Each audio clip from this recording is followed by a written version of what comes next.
I'm Lillian Kirkpatrick. I went to St. Agnes Academy. I played lacrosse, and my junior year, I was the captain. I was nominated captain.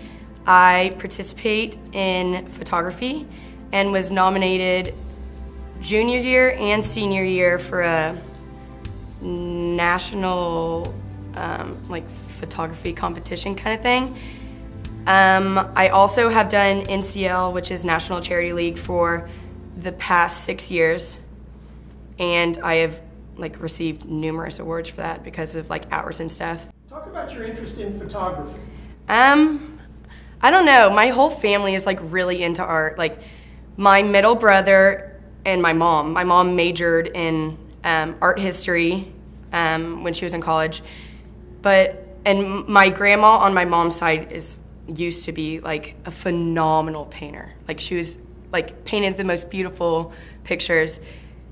But I don't know, it's just, also my photography teacher is maybe the coolest guy ever. So I don't know, it's a fun class, and I just got really into it. What's it like to be on the other side of the camera? I don't know, it's kind of I can just do whatever I want. It's like I dress my models up before and I do their hair however I want, and what the past few years, I've really been into railroad tracks.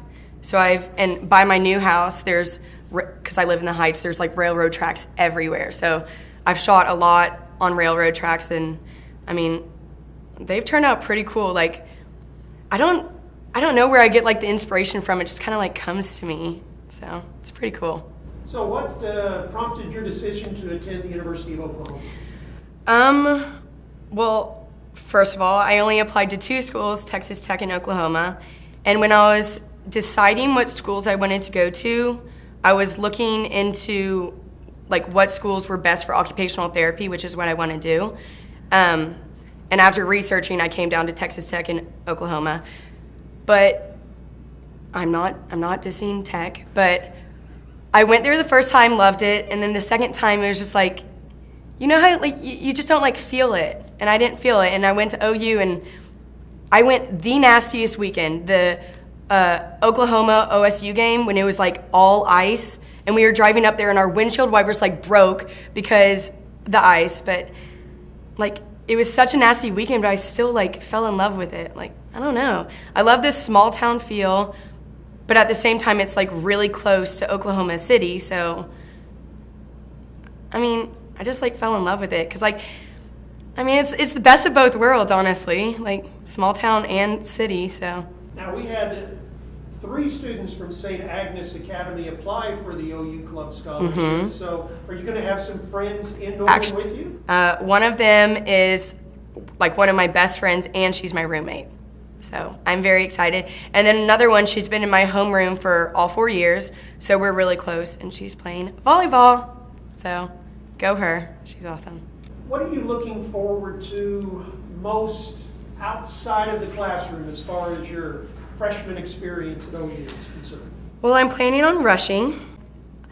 I told my parents I would get a part-time job, but I feel I need to get a job second semester because I feel rush is going to just kind of be a hassle at first, and I need to maintain my grades, and I can't do 3 things at once. So I'm planning on rushing and then focusing on school because my first semester is very difficult, the classes that I'm taking, because I already went to enrolled in classes, and then getting a part-time job second semester. And then I think I don't really know that much about sororities, but you do a lot of volunteer work, right? So that's good because I really enjoy volunteering. So talk a bit about the job you have this summer, which ties in with what you want to do at OU. Well, I'm working at a place called Speech Solutions in Sugarland. It's a speech and occupational therapy clinic, working with children on the autism spectrum, but also children with other disorders that we don't know much about. So I'm pretty much just an aide to the speech pathologist and occupational therapist. So when the secretary leaves, I answer the phones, but I don't really even sit up at the desk. I mostly just observe how the children interact with each other, and how the occupational therapists, they teach them how to interact with children, and how to tie their shoes and how to ask for something. It's just the little things that they don't understand how to do. That's what we're teaching them, and that's what I'm observing. And before I've had this job, I worked at the Westview School, pretty much doing the same thing, but more of an aid to the teachers, not as much the occupational therapists. But it's pretty much the same thing. Lillian, congratulations on being named a scholarship finalist. Thank you. Best of luck and welcome to the Houston Center family. Thank you.